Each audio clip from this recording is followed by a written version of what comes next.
ಈ ಮಂತ್ರ 6. ಯಸ್ತು ಸರ್ವಾಣಿ ಭೂತಾನಿ ಆತ್ಮನ್ನೇವ ಅನುಪಶ್ಯತಿ ಸರ್ವಭೂತೇಷು ಚಾತ್ಮಾನಂ ತಥೋನ ವಿಜುಗುಪ್ಸಸೆ. ತುಂಬ ಸುಲಭದ ಮಾತುಗಳು ಅನಿಸ್ತದೆ, ಬಟ್ ಅರ್ಥ ಹಾಗೆ ಇದೆ. ಇಲ್ಲಿ ಕೂಡ ಆತ್ಮ ಎಲ್ಲಿದೆ, ಹೇಗೆ ಆವರಿಸ್ಕೊಂಡಿದೆ ಅನ್ನೋದನ್ನು DVG ಟ್ರಾನ್ಸ್ಲೇಷನ್ ಎಷ್ಟು ಚೆನ್ನಾಗಿದೆ. ಸರ್ವಾತ್ಮ ಭಾವ ಅಂತ ಕರೀತಾರೆ. ಎಲ್ಲರಿರುವಂಥ ಆತ್ಮ ಹೇಗಿರ್ತದೆ ಅಂತ ಅವರ ಅನುವಾದ ಎಷ್ಟು ಚೆಂದಾಗಿದೆ. ಅದು ಪ್ರಾಣಿ ಲೋಕವನ್ನೆಲ್ಲ ತನ್ನಾತ್ಮದೊಳಗಾರು ಕಾಣುವನೋ ತನ್ನಾತ್ಮವನೇ ಸರ್ವರೊಳಗಂ ಆನವು ಅವನಂ ದುಗುಡ ಬೇಸರಗಳು ಈ ಜಗದಿ ತಾನಲ್ಲೊಂದದು ಇಲ್ಲದರೆ ಹಗೆ ಯಾರಿಗೆ. ಮೊದಲನೇ ಸಾಲಷ್ಟೆ, ಪ್ರಾಣಿ ಲೋಕವನ್ನೆಲ್ಲ ತನ್ನಾತ್ಮದೊಳಗೆ ಆರು ಕಾಣುವನೋ. ಪ್ರಾಣಿ ಲೋಕ ಎಲ್ಲ ನನ್ನೊಳಗೆ ಇದೆ, ಜಗತ್ತಿನ ಎಲ್ಲ ಪ್ರಾಣಿಗಳು ನನ್ನೊಳಗೆ ಇದೆ ಅಂತ ಯಾವನು ತಿಳ್ಕೊತಾನೋ ಅದರಂತೆ ತನ್ನಾತ್ಮವನ ಎಲ್ಲರೊಳಗೂ, ತನ್ನ ಆತ್ಮ ಕೂಡ ಎಲ್ಲರೊಳಗಿದೆ ಅಂತ ಅನ್ಕೋತಾನೋ ಆನವು ಅವನು ಹೊಂದೋದಿಲ್ಲ, ಅವನು ಮುಟ್ಟೋದಿಲ್ಲ. ಯಾವು ದುಗುಡ ಬೇಸರಗಳು ಈ ಜಗದ ದುಗುಡ ಬೇಸರಗಳು ಅವನು ಮುಟ್ಟೋದಿಲ್ಲಂತೆ. ಯಾರು ಎಲ್ಲ ಆತ್ಮಗಳೊಳಗೆ ನಾನಿದ್ದೇನೆ, ನನ್ನೊಳಗೆ ಎಲ್ಲ ಆತ್ಮಗಳಿವೆ ಅಂತ ತಿಳ್ಕೊತಾನೋ ಆ ಜ್ಞಾನಿ, ಅವನಿಗೆ ದುಗುಡ ಬೇಸರ ಜಗತ್ತಲ್ಲಿಲ್ಲ. ಯಾಕಂದ್ರೆ ತಾನಲ್ಲದೊಂದು ಇಲ್ಲದಿರೆ ಹಾಗೆ ಯಾರೇಂ, ನಾನು ಒಬ್ಬನೇ ಇರೋದು, ಎಲ್ಲರೊಳಗೂ ನಾನೇ ಇದ್ದೀನಿ, ನನ್ನೊಳಗೂ ಎಲ್ಲರೂ ಇದ್ದಾರೆ ಅಂದಾಗ ಬೇರೆದವರಿಲ್ಲ, ಯಾರ ಜೊತೆಗೆ ದ್ವೇಷ ಮಾಡಬೇಕು? ದ್ವೇಷ ಮಾಡ್ಬೇಕಾದ್ರೆ ಇನ್ನೊಬ್ರು ಇರಬೇಕಲ್ಲ. ಎಲ್ಲರೂ ನಾನೇ ಅಂತ ಅನ್ನೋದಾದ್ರೆ ದ್ವೇಷ ಬರೋದಿಲ್ಲ. ಈ ದೃಷ್ಟಿ ಹೇಳೋ ಸುಲಭ, ಆಗ್ಬೇಕಾದ್ರೆ ಬಹಳ ಕಷ್ಟ, ಬೆಳೆಸಬೇಕು. ಸರ್ವಾತ್ಮ ಭಾವ ಅಂದಾಗ ಜ್ಞಾನಿ ಹೇಗೆ ಪಡ್ಕೊಳ್ತಾನೆ ಅಂತ ಹೇಳ್ತಾರೆ. ಈ ಮಂತ್ರದಲ್ಲಿ 2 ಹಂತ ಇದೆ ಅಂತ ಗುರುತಿಸ್ತಾರೆ ಭಾಷ್ಯಕಾರ. 2 ಹಂತ ಇದೆ. ಮೊದಲನೇ ಹಂತ ಎಷ್ಟು ಸರ್ವಾಣಿ ಭೂತಾನಿ, ಪ್ರತಿಯೊಂದು ಜೀವದಲ್ಲಿ ಆತ್ಮ ಇದೆ ಅಂತ. ಇದನ್ನು ಚೂರು ವಿಚಾರ ಮಾಡಿ ನೋಡಬೇಕು.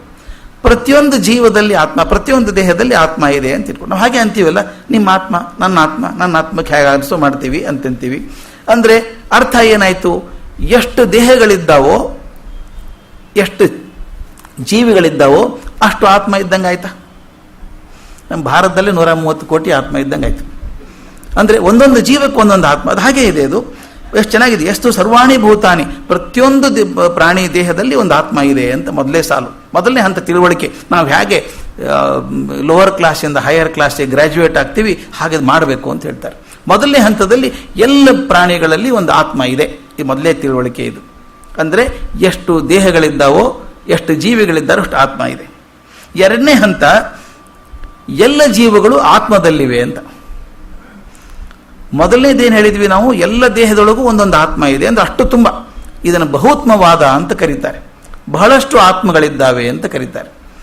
ಆದರೆ ಎರಡನೇದು ಅಷ್ಟು ಆತ್ಮ ಇಲ್ಲ, ಎಲ್ಲ ದೇಹಗಳು ಒಂದೇ ಆತ್ಮದಲ್ಲಿದ್ದಾವೆ, ಅದನ್ನು ಏಕಾತ್ಮವಾದ ಅಂತ ಕರೀತಾರೆ. ಒಂದೇ ಆತ್ಮ ಇರೋದು, ಆ ಆತ್ಮದಲ್ಲಿ ಎಲ್ಲ ದೇಹಗಳು ಸೇರ್ಕೊಂಡಿದ್ದಾವೆ, ಎಲ್ಲ ಜೀವಿಗಳು ಸೇರ್ಕೊಂಡಿದ್ದಾವೆ, ಎಲ್ಲ ಭೂತಗಳು ಸೇರ್ಕೊಂಡಿದ್ದಾವೆ ಅಂತ. ಅದಕ್ಕೆ ಹೇಳ್ತಾರೆ, ಮೊದಲನೇ ತಿಳುವಳಿಕೆ ಹಂತದಲ್ಲಿ ಆತ್ಮಗಳು ಬಹಳ ಅಂತ ತಿಳ್ಕೊತಾನೆ ಮನುಷ್ಯ. ಸ್ವಲ್ಪ ಅಧ್ಯಾತ್ಮದಲ್ಲಿ ಮುಂದುವರೆದ ಮೇಲೆ ಅವನಿಗೆ ಅರ್ಥ ಆಗತ್ತೆ, ಆತ್ಮಗಳು ಬಹಳ ಇಲ್ಲ, ದೇಹಗಳು ಬಹಳ ಇವೆ, ಆತ್ಮ ಒಂದೇ ಇದೆ, ಅದರೊಳಗೆ ಇದು ಸೇರ್ಕೋತಾವೆ ಅಂತ. ಒಂದು ಉದಾಹರಣೆ ಬಹಳ ಚಂದ ಕೊಡ್ತಾರೆ. ನಾವು ಮನೆ ಕಟ್ಸಿರ್ತೀವಿ, ಯಾರೋ ಬರ್ತಾರೆ, ಇದು ಕೋಣೆ ತುಂಬ ಸಣ್ಣದಾಗ್ಬಿಟ್ಟಿದೆ, ಇದು ಒಳಗಡೆ ಜಾಗ ಕಮ್ಮಿ, ಇದು ಸ್ವಲ್ಪ ಕೋಣೆ ದೊಡ್ಡದಾಗಿದೆ, ಅಲ್ಲಿ ಜಾಗ ಜಾಸ್ತಿ ಇದೆ ಅನ್ನಲ್ವ? ನಾವು ಸಾಮಾನ್ಯವಾಗಿ ಹೇಳಲ್ವ, ಈ ಕೋಣೆಯಲ್ಲಿ ಜಾಗ ದೊಡ್ಡದಾಗಿದೆ, ವಿಸ್ತಾರವಾಗಿದೆ, ಇದು ಕೋಣೆ ತುಂಬ ಚಿಕ್ಕದು, ಸ್ಪೇಸ್ ಕಮ್ಮಿ, ಒಳಗಡೆ ಜಾಗ ಕಮ್ಮಿ ಅಂತೀವಿ. ಅದು ನಿಜವಾಗಿ ಗಮನಿಸಿ, ನಾವು ಜಾಗ ಬಗ್ಗೆ ಮಾತಾಡ್ತಿದ್ದೀವಿ, ಕೋಣೆಗೂ ಜಾಗಕ್ಕೂ ಏನೂ ಸಂಬಂಧ ಇಲ್ಲ ನಿಜವಾಗಿ ನೋಡಿದರೆ. ನೀವು ಮನೆ ಕಟ್ಟೋ ಮೊದಲು ಏನಿತ್ತು? ಬರೀ ಸ್ಥಳ ಇತ್ತಲ್ಲ, ಬರೀ ಜಾಗ ಮಾತ್ರ ಇತ್ತು, ಕೋಣೆ ಇರಲಿಲ್ಲ. ಈಗ ಪ್ರಶ್ನೆ ನೋಡಿ, ಕೋಣೆ ಒಳಗೆ ಜಾಗ ಇದೆ ಅಲ್ವಾ? ಕೋಣೆ ಒಳಗೆ ಜಾಗ ಇದೆ ಅಂತ ಆಯ್ತು. ಮನೆ ಬಂದ ಮೇಲೆ, ಮನೆ ಬರೋದಕ್ಕಿಂತ ಮೊದಲು ಜಾಗದಲ್ಲಿ ಕೋಣೆ ಬಂತು. ಆದ್ದರಿಂದ ಯಾವುದ್ರಲ್ಲಿದೆ?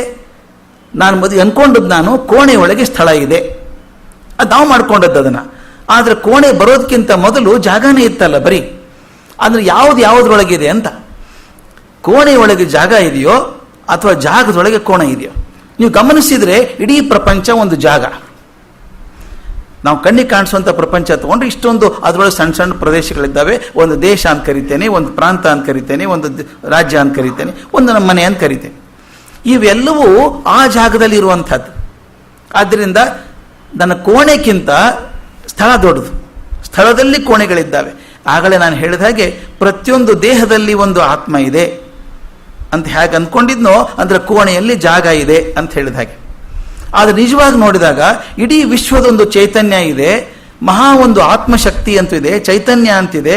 ಅದರದ್ದೆಲ್ಲ ಒಂದೊಂದು ಅಂಶ ತಾನೇ ನಾವು. ಆದ್ದರಿಂದ ನಾವು ಅದರೊಳಗಿದ್ದೀವಿ. ಆದ್ದರಿಂದ ಏಕಾತ್ಮವಾದ ಅನ್ನೋದು ಸರಿ, ಬಹುತ್ಮವಾದ ಅಂತಿಲ್ಲ. ಅಷ್ಟೊಂದು ಆತ್ಮಗಳಿರೋದಾದ್ರೆ ಎಲ್ಲವೂ ಇರಬೇಕಲ್ಲ. ಹಾಗಾದ್ರೆ ದೇಹ ಹೋದ್ಮೇಲೆ ಆತ್ಮಕ್ಕೆ ಏನಾಗ್ತದೆ? ಅದೆಲ್ಲೋ ಒಂದು ಕಡೆ ಸೇರ್ಕೋಬೇಕಲ್ಲ. ಅದಕ್ಕೆ ಹೇಳ್ತಾರೆ ಎಲ್ಲ ದೇಹಗಳಲ್ಲಿರುವಂತಹ ಆತ್ಮ ಒಂದೇ, ಅದು ಏಕಾತ್ಮವಾದ. ಅದರಿಂದ ಬೇರೆ ಬೇರೆ ದೇಹಗಳಾಗಿದೆ ಹೊರತಾಗಿ ದೇಹಕ್ಕೊಂದು ಆತ್ಮ ಅಂತಿಲ್ಲ. ಮೊದಲನೇ ಹಂತದಲ್ಲಿ ನಾವು ತಿಳ್ಕೊಂಡದ್ದು ಕಮ್ಮಿ, ದೇಹದೊಳಗೆ ಒಂದು ಆತ್ಮ ಇದೆ ಅಂದ್ಕೊಂಡ್ವಿ. ನಂತರ ಎರಡನೇ ಹಂತ ಬೆಳೆದಾಗ ಎಲ್ಲ ದೇಹಗಳು ಒಂದು ಆತ್ಮದಲ್ಲಿದ್ದಾವೆ ಅಂತ, ಒಂದೇ ಆತ್ಮ ಅಂತ ನಂಬ್ಕೊಂಡಿದ್ವಿ. ಅದನ್ನೇ ಕನಕದಾಸರು ನೀ ಮಾಯೆಯೊಳಗೋ ನಿನ್ನೊಳು ಮಾಯೆಯೋ, ನೀ ದೇಹದೊಳಗೋ ನಿನ್ನೊಳು ದೇಹವೋ. ಇದೆಷ್ಟು ಚಂದ ಪದ್ಯ ನೋಡಿ. ಈಗ ಅನಿಸುತ್ತೆ ಕನಕದಾಸರು ಉಪನಿಷತ್ತನ್ನು ಹೇಗೆ ಕಳೆದಿಟ್ಟಿದ್ದಾರೆ ಅಂತ. ನೀ ಮಾಯೆಯೊಳಗೋ ನಿನ್ನೊಳು ಮಾಯೆಯೋ, ನೀ ದೇಹದೊಳಗೋ, ನೀ ಅಂದರೆ ಚೈತನ್ಯ ಅಂತ ತಿಳ್ಕೊಳ್ಳಿ. ದೇಹದೊಳಗೆ ಚೈತನ್ಯ ಇದೆಯೋ ಅಥವಾ ಚೈತನ್ಯದೊಳಗೆ ನನ್ನ ದೇಹ ಇದೆಯೋ, ನಿನ್ನೊಳು ದೇಹವು. ಬಯಲು ಆಲಯದೊಳಗೋ, ಆಲಯವು ಬಯಲೊಳಗೋ, ಬಯಲು ಆಲಯವೆರಡು ನಯನದೊಳಗೋ. ಆ ಬಯಲು ಆಲಯ ಅಂತ ಹೇಳಿದ್ನಲ್ಲ, ಬಯಲೊಳಗೆ ಆಲಯ ಬಂದಿದೆ, ಆಲಯದೊಳಗೆ ಬಯಲಿದೆ. ಈಗ ಒಂದು ಗುಡಿಗೆ ಹೋದಾಗ, ಒಂದು ದೇವಸ್ಥಾನಕ್ಕೆ ಹೋಗ್ತೀರಿ, ದೊಡ್ಡ ವಿಶಾಲವಾದದ್ದು ಮೀನಾಕ್ಷಿ ದೇವಸ್ಥಾನ ಅಂತ ತಿಳ್ಕೊಂಡು, ದೊಡ್ಡ ಜಾಗ. ಒಳಗಡೆ ಹೋದರೆ ಎಷ್ಟು ಜಾಗ ಇದೆಯಲ್ಲ ಒಳಗಡೆ, ದೇವಸ್ಥಾನದೊಳಗೆ ಅಂತೀವಿ ನಾವು. ದೇವಸ್ಥಾನದೊಳಗೆ ಜಾಗ ಇದೆ ಅಂತ ಹೇಳುವಾಗ ನೆನ್ಪಿಟ್ಕೋಬೇಕು, ಈ ದೇವಸ್ಥಾನ ಇರೋದಕ್ಕಿಂತ ಮೊದಲೇನಿತ್ತು? ಬರೀ ಜಾಗನೇ ಇತ್ತು. ಆ ಜಾಗದಲ್ಲಿ ದೇವಸ್ಥಾನ ಬಂತೆ ಹೊರತು ದೇವಸ್ಥಾನದೊಳಗೆ ಜಾಗ ಬರಲಿಲ್ಲ. ಅದು ನಾವು ಮಾಡ್ಕೊಂಡದ್ದು ಅದನ್ನು. ಅದಕ್ಕೆ ಹೇಳ್ತಾರೆ ಈ ಶ್ಲೋಕವನ್ನು ಹೇಗೆ ನೋಡಬೇಕು ಅಂತ ಹೇಳಬೇಕು. ಈ 4 ಸಾಲಿನ ಶ್ಲೋಕ ಇದೆಯಲ್ಲ, ಅದು 2ನೇ ಸಾಲು ಮೊದಲು ತಗೋಬೇಕು. ಆತ್ಮಾನಂ ಸರ್ವಭೂತೇಶು ಅನುಪಶ್ಯತಿ ಅಂತ ಮಾಡ್ಕೋಬೇಕದ. ಆತ್ಮಾನಂ ಸರ್ವಭೂತೇಶು ಅನುಪಶ್ಯತಿ ಅಂತ. ಬುದ್ಧಿವಂತರು ಆತ್ಮವನ್ನು ಪ್ರತಿಯೊಂದು ಜೀವದಲ್ಲಿ ಕಾಣ್ತಾರೆ. ಇದು ತಿಳುವಳಿಕೆ ಮೊದಲನೇ ಹಂತ. ಇಲ್ಲೊಂದು ಪದ ಬರ್ತದೆ ಪಶ್ಯತಿ ಅಂತ. ಪಶ್ಯತಿ ಅಂದರೆ ನೋಡೋದು ಅಂತ. ಪಶ್ಯತಿ ಅಂದರೆ ನೋಡೋದು ಅಂತ ಅರ್ಥ. ಏನು ನೋಡೋದು? ನೋಡೋದಂತಲ್ಲ ಅರ್ಥ, ನಿಜವಾಗಿ ಅರ್ಥ ಇರೋದಲ್ಲಿ ತಿಳ್ಕೊಳ್ಳೋದು ಅಂತ ಅರ್ಥ ಇರೋದು. ನಾವು ಭಾಷೆ ಉಪಯೋಗಿಸಂಗಿಲ್ವಾ? ಏನಾದರೂ ಹೇಳಿದಾಗ okay I see, oh I see. I see ಅಂದರೆ you are not seeing it, you are trying to understand it. ಒಂದೇನೋ ವಿಷಯ ಹೇಳಿದಾಗ ಅರ್ಥ ಆಯ್ತಾ ನಿಮಗೆ ಅಂದರೆ ಓ ಐ ಸಿ. ಹೇಳೋದು ಐ ಸಿ ಅಂತ, ಅದು you are not seeing it, ನೋಡ್ತಾ ಇಲ್ಲ ನೀವು, ಅದು ಅರ್ಥ ಮಾಡ್ಕೋತೀರಿ. ಓ ಹಿಂಗೆ ಅರ್ಥ ಇದು ಅಂತ ಅರ್ಥ ಮಾಡ್ಕೊಳ್ಳೋದು. ಆ ಅರ್ಥ ಬರಬೇಕಿಲ್ಲಿ. ಪಶ್ಯತಿ ಅಂದರೆ ಬರೀ ನೋಡೋದು ಅಂತಲ್ಲ, ಅದು ಅರ್ಥ ಮಾಡ್ಕೊಳ್ಳುವಂಥದ್ದು. ನಾವು ಕನ್ನಡದಲ್ಲೂ ಹಾಗೆ ಮಾಡ್ತೀವಿ. ನಮ್ಮ ಫೈಲ್ ಬಂದಿದೆ ನೋಡಿ ಸರ್ ತಮ್ಮ ಮುಂದೆ ಅಂತ, ನೋಡೋಣ. ಬರೀ ಫೈಲ್ ನೋಡೋದಿಲ್ಲ, ನೀವು ಅರ್ಥ ಮಾಡ್ಕೋಬೇಕು ಫೈಲ್ ಅದನ್ನು, ಅಲ್ವಾ? ಯಾವುದೇ ವಿಷಯ ಅರ್ಥ ಮಾಡೋ, ಹೌದಾ ನೋಡೋಣ ಇರಿ, ಆಮೇಲೆ ನಾಳೆ ನೋಡೋಣ ಅದನ್ನು. ನೋಡೋಣ ಅಂದರೆ ಇದು ರಿಯಲಿ ನೋಡೋದಲ್ಲ, ಅದು ಅರ್ಥ ಮಾಡ್ಕೊಳ್ಳೋದು. ಪಶ್ಯತಿ ಅನ್ನುವಂಥ ಪದಕ್ಕೆ ವಿಶೇಷ ಅರ್ಥ ಕೊಟ್ಟಿದ್ದಾರೆ ಇದರೊಳಗೆ. ನಾನು ಆ ವಿಷಯವನ್ನು ತಿಳ್ಕೋಬೇಕು, ತಿಳುವಳಿಕೆ ಬಂದಾಗ ಜ್ಞಾನಿ ಆಗ್ತಾನೆ ಮುಂದೆ ಅಂತ. ಅಲ್ಲಿ ಅನುಪಶ್ಯತಿ ಅಂತ ಬೇರೆ ಬರ್ತದೆ. ಈ ಅನು ಅಂತ ಒಂದು ವರ್ಡ್ ಸೇರಿಸಿದ್ದಾರೆ. ಈ ಅನುನ ಇದು ಹೇಗಂದರೆ ಇದು ಒಂಥರ ಬ್ಯಾಕಪ್ ಬೂಸ್ಟರ್ ಇದ್ದಂಗೆ. ಯಾವುದರಿಂದ ನೀವು ನೋಡ್ತೀರಿ ಅದು ಅಂತ. ಯಾವ ತಿಳುವಳಿಕೆಯಿಂದ ನೋಡ್ತೀರಿ ನೀವು? ಫಾರ್ ಎಕ್ಸಾಂಪಲ್ ನಾನು ನೋಡಬೇಕಾದ್ರೆ, ಯಾವುದೋ ಒಂದು ವಿಷಯ ನೋಡಬೇಕಾದ್ರೆ ವಿಷಯದ ಬಗ್ಗೆ ವಿಷಯ ಓದಬೇಕು, ನಾನು ತಿಳ್ಕೋಬೇಕು. ಯಾವುದು ತಿಳ್ಕೊಳ್ಳೋದ್ರಿಂದ ನಿಮ್ಗೆ ಅದು ಜ್ಞಾನ ಬಂತು? ಅನುಪಶ್ಯತಿ ಅಂತ ಹೇಳ್ತಾರೆ. ಯಾವ ಹಿನ್ನೆಲೆಯಿಂದ, ಯಾವ ಕೃಪೆಯಿಂದ ಈ ನೋಡೋದು ಸಾಧ್ಯ ಆಯಿತೋ ಅದು ಅನು. ಅದಕ್ಕೆ ಹೇಳ್ತಾರೆ ಇದು ಅರ್ಥ ಏನು ಅಂದರೆ, ಶಾಸ್ತ್ರಗಳಿಂದ ಮತ್ತು ಗುರುಗಳ ಕೃಪೆಯಿಂದ ನನಗೆ ಯಾವ ಜ್ಞಾನ ಸಿಕ್ತೋ ಅದು ಅನುಪಶ್ಯತಿ. ಅನುಪಶ್ಯತಿ ಅಂದರೆ ಬರೀ ನೋಡೋದಲ್ಲ, ಗುರುಗಳ ಮತ್ತು ಶಾಸ್ತ್ರಗಳ ಕೃಪೆಯಿಂದ ನನಗೆ ಬಂದಂಥ ಜ್ಞಾನ ಏನಿದೆಯೋ ಅದು ಅನುಪಶ್ಯತಿ. ಅದರಿಂದ ನೋಡಿದಾಗ ನನಗೇನು ಅನಿಸ್ತದೆ ಈಗಂದರೆ, ಶಾಸ್ತ್ರ ಹಾಗೂ ಗುರುಗಳ ಕೃಪೆಯಿಂದ ಪ್ರತಿಯೊಂದು ಶರೀರದಲ್ಲಿ ಆತ್ಮ ಇರೋದನ್ನು ಬುದ್ಧಿವಂತ ತಿಳ್ಕೊಳ್ತಾನೆ. ಫಸ್ಟ್ ಸೆಂಟೆನ್ಸ್ ಇದು. ಈ 5ನೇ ಮಂತ್ರದ್ದು. 2ನೇ ಹಂತ ಸ್ವಲ್ಪ ಎತ್ತರದ ಹಂತ. ಸರ್ವಭೂತಾನಿ ಸರ್ವಾಣಿ ಆತ್ಮಾನಂ ಅನುಪಶ್ಯತಿ. ಮೊದಲನೇ ಹಂತದಲ್ಲಿ ದೇಹದಲ್ಲಿ ಆತ್ಮ ಇದೆ ಅಂತ ನಂಬಿಕೊಂಡ. 2ನೇದು ಹೆಚ್ಚಿದ ಜ್ಞಾನದಿಂದ ಅವನು ತಿಳ್ಕೊತಾನೆ ಸರ್ವಭೂತಗಳು, ಸರ್ವ ಜೀವಗಳು ಆತ್ಮದಲ್ಲೇ ಇರ್ತವೆ ಅಂತ ತಿಳ್ಕೊತಾನೆ.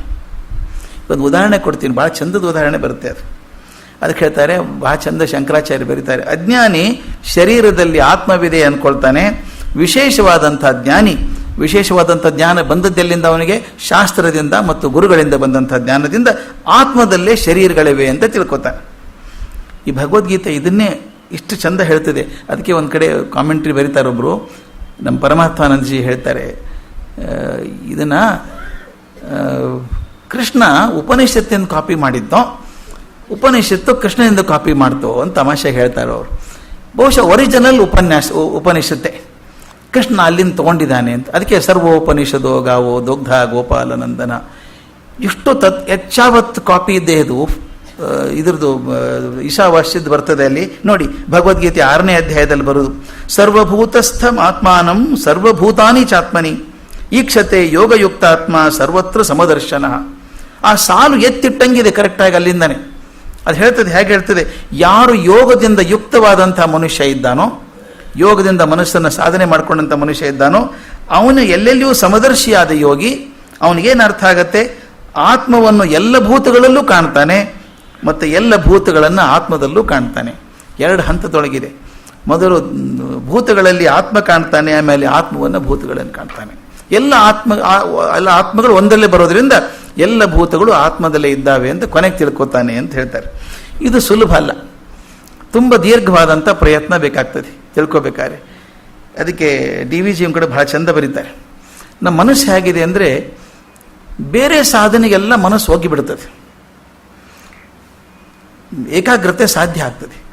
6-8 ತಾಸು ವಿಚಾರ ಮಾಡ್ತೀವಿ ನಾವು. ಈ 500,000 ಹೋಗಿ ಹೊಸ ತರಬೇಕಾದ್ರೆ ಏನು ಮಾಡಬೇಕು? ಎಷ್ಟು ಚಿಂತೆ ಮಾಡ್ತಾರೆ ಗೊತ್ತಾ? ಎಷ್ಟು ಆರ್ಟಿಕಲ್ ಬಂದಿದೆ ಪೇಪರಲ್ಲಿ, ಎಷ್ಟು ಏಕಾಗ್ರದಿಂದ ಬರೆದಿರಬೇಕು, ಅಷ್ಟು ಬರೀತಾರೆ. ಆದರೆ ಅದೇ ಈ ಸಾಧನೆ ಮಾಡಬೇಕಾದ್ರೆ ಒಂದು ಅರ್ಧ ಗಂಟೆ ಮನಸ್ಸು ಪೂಜೆ ಮಾಡಬೇಕಾದ್ರೆ ಕಷ್ಟ ಆಗ್ತದೆ. ನೀವು ದಯವಿಟ್ಟು ನೋಡಿ, ನೀವು ನನಗೆ ನಮ್ಮ ಮನೆಯಲ್ಲಿ ನಮ್ಮ ತಾಯಿ ಹೇಳ್ತಿರ್ತಾಳೆ, ಇಡೀ ದಿವಸ ಸೀರಿಯಲ್ ನೋಡುವಾಗ ಒಂದು ಆಕಳಿಕೆ ಬರೋಲ್ಲ.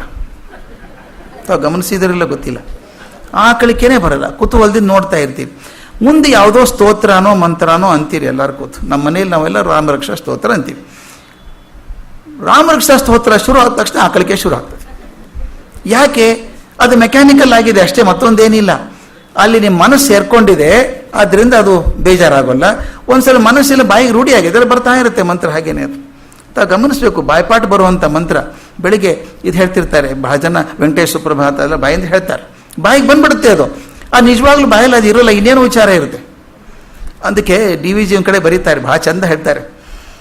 ಯಾರೋ ಹೇಳಿದ್ರಂತೆ, ಒಂದು ಎಮ್ಮೆ ತೊಳೆದೇನು, ಆದ್ರೆ ಮನೇಲಿ ಒಂದು ಸಾಲಿಗ್ರಾಮ ತೊಳೆಯೋದು ಕಷ್ಟ ಆಗ್ತದೆ ನನಗೆ ಅಂತ. ಮನಸ್ಸು ಏಕಾಗ್ರ ಮಾಡೋಕ್ಕಾಗಲ್ಲ ಅಂತ. ಉಳಿದ ಕೆಲಸಕ್ಕೆ ಆಗ್ತದೆ. ಇದಕ್ಕೆ ಏಕಾಗ್ರ ಆಗದ ಹೊರತು ಸಾಧನೆ ಮಾಡೋಕ್ಕೆ ಸಾಧ್ಯ ಇಲ್ಲ. ಅದಕ್ಕೆ ಉದ್ಧರೇನ ಆತ್ಮನಾತ್ಮಾನಂ. ಯಾಕೆ? ಮನಸ್ಸಿನ ಒಳಗಿನ ಚಿಂತನೆಗೆ ಹೊರಗಿನ ಆಕರ್ಷಣೆಗಳಿಲ್ಲ.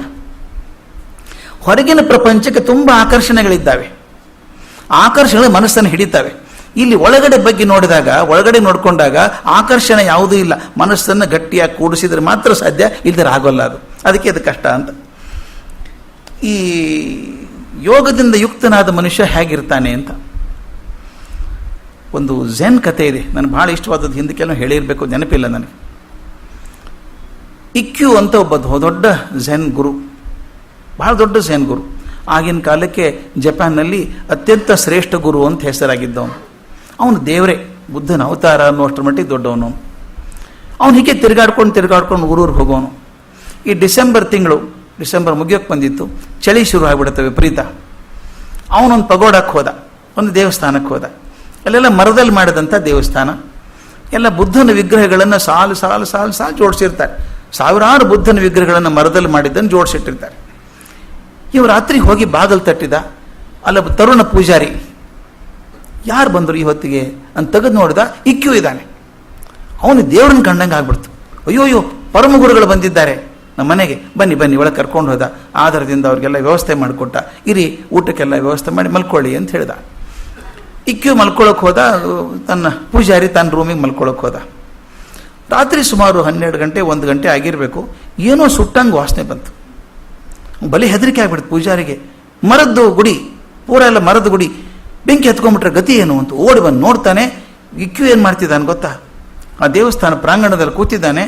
1-2 ಬುದ್ಧನ ವಿಗ್ರಹ ತಗೊಂಡಿದ್ದಾನೆ, ಮರದ್ದು ಬೆಂಕಿ ಹಾಕಿದ್ದಾನೆ. ಹಾಕೊಂಡು ಮೈ ಕಾಸ್ಕೋತಾ ಇದ್ದಾನೆ. ಅವನಿಂದ ಏನು ಮಾಡ್ತಿದ್ದೀರಿ ಅಂತ ಅವನು, ಏನು ಮಾಡ್ತಿದ್ದೀರಿ, ಬುದ್ಧನ ಸುಡ್ತಾ ಇದ್ದೀರಿ ನೀವು ಅಂದ ಪೂಜಾರಿ. ಅವನು ಇನ್ನೊಂದು ಕಟ್ಟಿಗೆ ತೊಗೊಂಡು ಹಿಂಗೆ ಬೂದಿ ಎಲ್ಲ ಕೆದರೋಕೆ ಶುರು ಮಾಡಿದ. ಏನು ನೋಡ್ತೀರಿ ಕೆದಕ್ಕೆ ಅಂದ ಅವನು. ಎಲುಬು ನೋಡ್ತೀನಿ ಅಂದ. ಬುದ್ಧನ ಸುಡ್ತಾ ಇದ್ದೀನಿ ಅಂತ ಹೇಳಿದ್ರಲ್ಲ, ಅವ್ನು ಎಲುಬು ಇರಬೇಕಲ್ಲ, ಹಾಗಾದ್ರೆ ಬೋನ್ಸ್ ಇರಬೇಕಲ್ಲ ಒಳಗಡೆ, ಅದನ್ನ ನೋಡ್ತೀನಿ ಅಂದ. ಅದು ಬೋನ್ಸ್ ಹೆಂಗೆ ಬರುತ್ತೆ, ಮರದ್ದಲ್ವಾ ಅದು ಅಂದ. ಅದೇ ನೀ ಹೇಳಿದಲ್ಲ ಬುದ್ಧನ ಸುಡ್ತಾ ಇದ್ದೀನಿ ಅಂತ. ಬುದ್ಧ ಹೇಳ್ತಾನೆ ಇಕ್ಕಿಯವನಿಗೆ, ಇನ್ನೂ ರಾತ್ರಿ ಜಾಸ್ತಿ ಇದೆ, ಇನ್ನೂ ಥಂಡಿ ಬರ್ತದೆ, ಬೆಳಗ್ಗೆ ಜಾಸ್ತಿ ಆಗ್ತದೆ, ಇನ್ನೊಂದು 4 ಬುದ್ಧ ತಗೋ, ಇಬ್ಬರು ಕೂಡ ಮೈ ಕಾಸ್ಕೊಳ್ಳೋಣ. ಅವನಂದ ಈ ಮಹಾಗುರು ಇರ್ಬೋದು, ಆದ್ರೆ ಇಂಥ ಪರಿ ಕರ್ಕೊಂಬಂದು ದೇವಸ್ಥಾನ ಹಾಳು ಮಾಡಿಬಿಟ್ರೆ ಇವನು, ಹೊರಗೆ ನಡಿ ಅಂದ ಅವನು. ಆಮೇಲೆ ನೋಡ್ಕೊಳ್ಳೋಣ, ಹೊರಗೆ ನಡಿ ಮೊದಲು ನೀನು ಅಂತ ಹೊರಗೆ ಹಾಕಿದ. ಅವ್ನು ನಕ್ಕೊಂಡು ಇಕ್ಯೂ ಹೆಗಲ ಮೇಲೆ ಟಾವೆಲ್ ಹಾಕ್ಕೊಂಡು ನಕ್ಕೊಂಡು ಹೊರಗೆ ಹೋಗ್ಬಿಟ್ಟ. ಕತ್ಲೆಯಲ್ಲಿ ಕರೆಗೆ ಹೋಗ್ಬಿಟ್ಟ. ಬೆಳಿಗ್ಗೆ ಪಾಪ ಪೂಜಾರಿ ಮನಸ್ಸು ಕೆಟ್ಟ ಅನಿಸ್ತು. ಅಂಥ ಪರಮಗುರು ಅಂತಾರೆ, ನಾನೇ ಸರಿಯಾಗಿ ತಿಳ್ಕೊಳ್ಳಿಲ್ವೋ ಏನೋ, ಎಲ್ಲಿ ಹೋದ ಪಾಪ ಕತ್ಲೆಯಲ್ಲಿ ಅಂತ ಹೊರಗೆ ಬಂದು ಬಾಗಿಲು ತೆಗೆದು ನೋಡಿದರೆ ಆ ರಸ್ತೆ ಇದೆ, ರಸ್ತೆ ಪಕ್ಕದಲ್ಲಿ ಒಂದು ಮೈಲುಗಲ್ಲಿದೆ. ಆ ಮೈಲುಗಲ್ಲಿಗೆ ಬುದ್ಧಂ ಶರಣಂ ಗಚ್ಚಾಮಿ ಅಂತ ಪೂಜೆ ಮಾಡ್ತಿದ್ದಾನೆ, ಹೂ ಏರಿಸಿ ಮಾಡ್ತಿದ್ದಾನೆ. ಅವನಂತ ಪೂರ್ತಿ ತಲೆ ಕೆಟ್ಟಿದೆ ಒಂದು. ನಿನ್ನೆ ಬುದ್ಧನ ವಿಗ್ರಹ ಸುಟ್ಟು ಹಾಕಿದ, ಇವತ್ತು ಮೈಲುಗಲ್ಲಿಗೆಲ್ಲ ಬುದ್ಧಂ ಶರಣಂ ಗಚ್ಚಾಮಿ ಅಂತ ಇದ್ದಾನೆ. ಏನು ಗುರುಗಳೇ ಹಿಂಗೆ ಮಾಡಿದಿರಿ ನೀವು ಅಂತ. ಆ ಇಕ್ಯೂ ನಕ್ ಹೇಳಿದ್ದಂತೆ, ನೋಡಪ್ಪ ನಿನ್ನ ಪ್ರಾಬ್ಲಮ್ ಏನು ಅಂದರೆ, ಮರದಲ್ಲೋ ಕಲ್ಲಲ್ಲೋ ಲೋಹದಲ್ಲೋ ಬುದ್ಧನನ್ನು ಕೆತ್ತಿ ಇಟ್ಟರೆ ಮಾತ್ರ ನಿನ್ನ ಬುದ್ಧ ಕಾಣಿಸ್ತಾನೆ. ಆದರೆ ನಿನ್ನ ಬುದ್ಧ ಎಲ್ಲದರಲ್ಲೂ ಕಾಣಿಸ್ಬೇಕು. ಕಲ್ಲಲ್ಲಿ ಕಾಣಿಸ್ಬೇಕು, ಗಿಡದಲ್ಲಿ ಕಾಣಿಸ್ಬೇಕು, ಆಕಾಶದಲ್ಲಿ ಬುದ್ಧ ಕಾಣಿಸ್ಬೇಕು. ಆಗ ನಿನಗೆ ಸ್ವಲ್ಪ ಯೋಗ ಸಾಧನೆ ಆಯಿತು ಅಂತ ಅನಿಸುತ್ತೆ. ಇಲ್ಲದೆ ಹೋದರೆ ನಿನಗೆ ಕೆತ್ತಿ ಇಟ್ಟಾಗ ಮಾತ್ರ ಬುದ್ಧ ನಂಗೆ ಕಾಣಿಸುತ್ತೆ, ಸದ್ರೂಪ ಮಾತ್ರ ಸಿಗುತ್ತೆ, ಚಿದ್ರೂಪ ಸಿಗಲ್ಲ ನಿನಗೆ ಅಂತ ಜೈನ ಗುರು ಹೇಳಿದಂತೆ. ಅದು ಆಗಬೇಕಾದ್ರೆ ಸ್ವಲ್ಪ ಕಷ್ಟ ಇದೆ. ಇದಾದ್ರೆ ಲಾಭ ಏನು? ಹೀಗೆ ಯೋಗಯುಕ್ತನಾಗಿ ನಾ ಎಲ್ಲ ದೇಹದಲ್ಲೂ ಆತ್ಮ ಇದ್ದಾವೆ, ಎಲ್ಲ ದೇಹಗಳು ಕೂಡ ಆತ್ಮದಲ್ಲಿದ್ದಾವೆ ಅಂತ ತಿಳ್ಕೊಳ್ಳೋದಾದ್ರೆ ಇದು ಲಾಭ ಏನಿದ್ರಿಂದ ಅಂತ ಭಾಳ ಚಂದ ಹೇಳ್ತಾರೆ. ಇದು ಲಾಭ ಏನಪ್ಪ ಅಂದರೆ, ತತ್ ನ ವಿಜುಗುಪ್ಸಸಿ, ಜಿಗುಪ್ಸೆ ಬರೋದಿಲ್ಲ ಮನುಷ್ಯನಿಗೆ, ರಾಗದ್ವೇಷಗಳು ಬರೋದಿಲ್ಲ ಆಗೋದ್ರಿಂದ. ಯಾಕೆ ಆಗೋದಿಲ್ಲ ಇದು? ಈ ತಿಳ್ಕೊಂಡಾಗ ರಾಗದ್ವೇಷ ಯಾಕೆ ಬರೋದಿಲ್ಲ ಅಂದ್ರೆ ಹೇಳ್ತಾನೆ, ಮನುಷ್ಯನಿಗೆ ಎಲ್ಲಕ್ಕಿಂತ ಹೆಚ್ಚು ಪ್ರೀತಿ ಇರೋದು ಯಾರ ಮೇಲೆ? ತನ್ನ ಮೇಲೆ ಅಲ್ವಾ? ಹುಷಾರಿರಲ್ಲ, ಆರೋಗ್ಯ ಪೂರ್ತಿ ಕೆಟ್ಟು ಹೋಗಿದೆ, ಯಾವುದೋ ದೇಹದ ಭಾಗ ಕೊಳೆತು ಹೋಗಿದೆ ಅಂತ ಇಟ್ಕೊಳ್ಳಿ, ಯಾರೂ ಬರಲ್ಲ ಅವನು ನೋಡೋದಕ್ಕೆ. ಆದರೆ ಅವನಿಗೆ ಅತ್ಯಂತ ಪ್ರಿಯವಾದದ್ದು ಅದು ಅತ್ಯಂತ ಕಾಳಜಿ ಮಾಡಬೇಕು. ನಂದಲ್ಲ, ಅದು ನನ್ನ ದೇಹ ಅಂತ.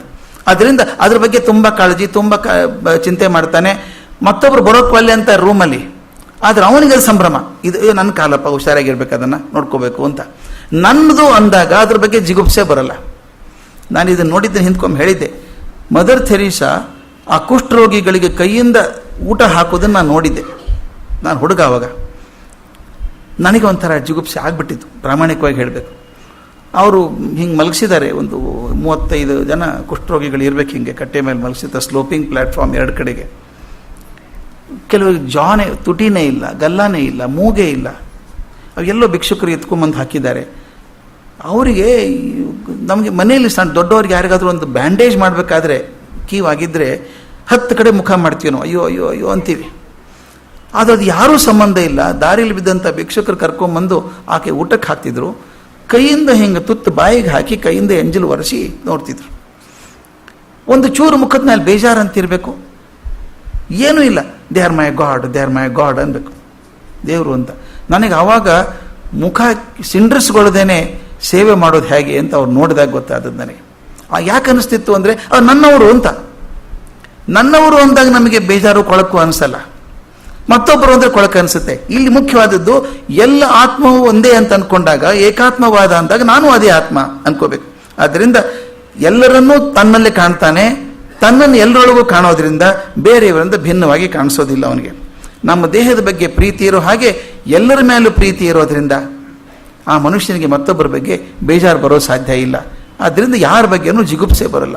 ಬಹುದೊಡ್ಡ ಲಾಭ ಆಗೋದು ಇದರಿಂದ, ಈ ಆತ್ಮತತ್ವದಿಂದ. ಅಂದರೆ ಯಾರ ಬಗ್ಗೆನೂ ಬೇಜಾರಾಗೋದಿಲ್ಲ, ಸಂತೋಷವಾಗಿರ್ತಾನೆ ಅವನು ಅಂತ.